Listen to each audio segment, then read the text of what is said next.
testing for tactics she imagined Swain might stoop to. Would he hide the weapon somewhere inappropriate? Yes, of course he would. Any excuse to remind the world he had a penis and wasn't afraid to use it. But the joke was on him if he thought she'd shy away from patting down a personal zone. She would do the job. Thoroughly, competently, successfully. When Swain returned to the classroom, she noted he'd untucked his shirt from his Academy-issue blue sweatpants, all the better to conceal a weapon in the waistband. He approached, hands raised, palms facing her. "I'm all yours, Shu. Be gentle with me." Refusing to respond to his idea of humor, she took hold of the arm closest to her, twisted it behind his back, and maneuvered him chest first against the whiteboard. His breath burst out of his lungs with a satisfying oof. Eden had inherited a generous genetic dose of her dad's height, but Swain had a good 6 inches on her. He outweighed her by about 100 pounds. No way was she giving him a chance to leverage those advantages. The sound of the classroom door opening to admit Chief Buchanan and another uniformed member of the Bluelick Police Department only emphasized the importance, for her, of coming out on top in this particular encounter. "I'm going to release your arms, sir. Put your palms to the wall, head level so I can see them, and step out of your shoes." "This what you had in mind, my shoot?" he drawled, as he assumed the position and towed his cross-trainers off.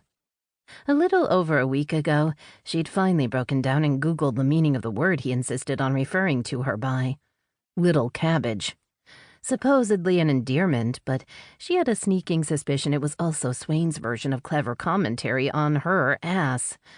Now it took a deep breath and a purposeful swallow to keep from snapping, "I am not your fucking cabbage, you swamp-running redneck." But she held her tongue. Following procedure, she used her boot to sweep his shoes aside, and then position his feet shoulder-width apart.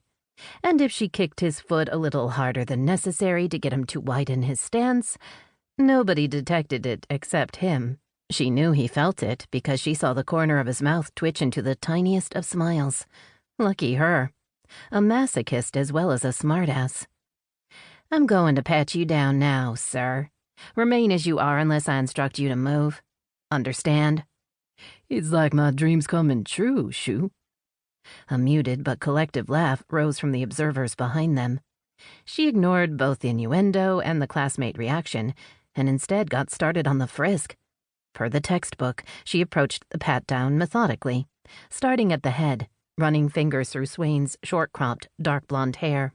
And although the sensation of sifting soft, thick strands through her fingers tempted some renegade part of her to take a longer, more leisurely sweep, she kept her inner renegade in check and advanced to open-palmed pats along his shoulders. When she curved her hands around his biceps, her fingers brushed bare flesh just below the sleeves of his t-shirt.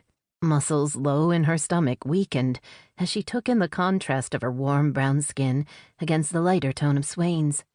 Pushing past that detail, and her completely irrelevant reaction to it, she moved on to pat down his back, chest, and torso.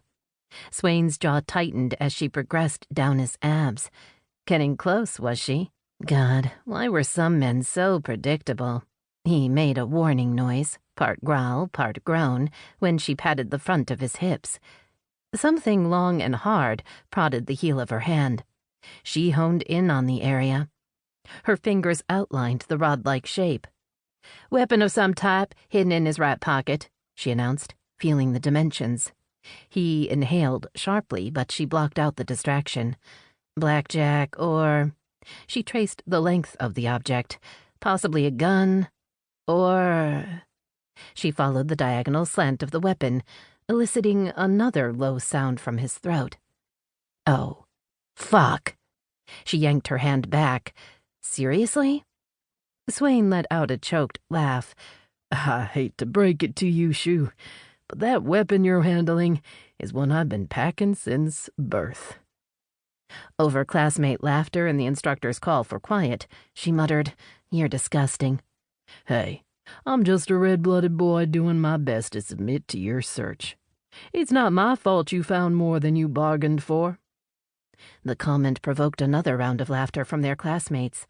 Humiliation doubled her heartbeat. Her palms started to sweat. She let none of it...